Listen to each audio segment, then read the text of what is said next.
Ouais, ça voit pas. Ça vient. Tente.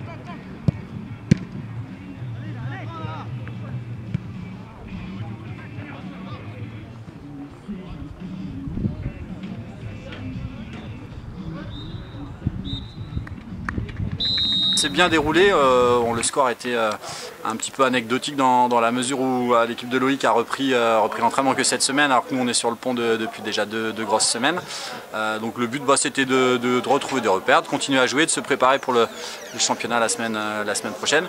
Puis aussi du coup de répondre un petit peu à la sollicitation du club local qui organisait le gala et de venir représenter la Sainte-Anne. Donc tout était réuni, temps idéal, donc tout s'est bien déroulé. L'accession avec nos U18, donc ils sont tous restés. Alors on a bien évidemment complété le groupe parce que le championnat sera bien plus exigeant et beaucoup plus dur avec des joueurs du coin. On a récupéré 2 anciens du FC Nantes, un ancien du SCO d'Angers, donc le recrutement était essentiellement local. Le joueur qui nous rejoint le plus loin, c'est un ancien du Pôle Espoir, Simon Dagneau, qui vient des Sables d'Olonne, donc c'est vraiment un recrutement local.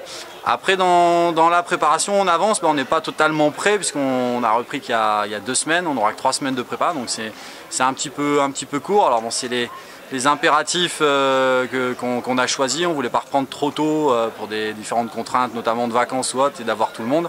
Là on a repris le 1er août, on a tout le monde et puis on va tout faire pour être prêt le premier match et puis si ce n'est pas le cas, on avancera au fur et à mesure en se servant des premiers matchs pour terminer notre préparation.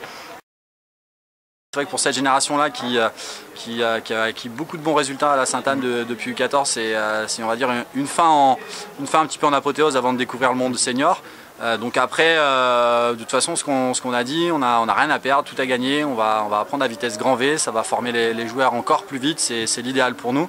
Et puis après, bien évidemment, secrètement, on rêve de se maintenir et on verra au fur et à mesure que ça se donne, comment ça va se passer et jusqu'où on peut aller. Et ce sera du match après match. Et pour nous, c'est l'état d'esprit, notre envie voilà, vraiment l'état d'esprit qui fera la différence. Au moins, il faut qu'on soit premier dans du championnat, dans l'état d'esprit, la motivation, l'envie pour compenser les petites lacunes qu'on aura par rapport aux grosses cylindrées.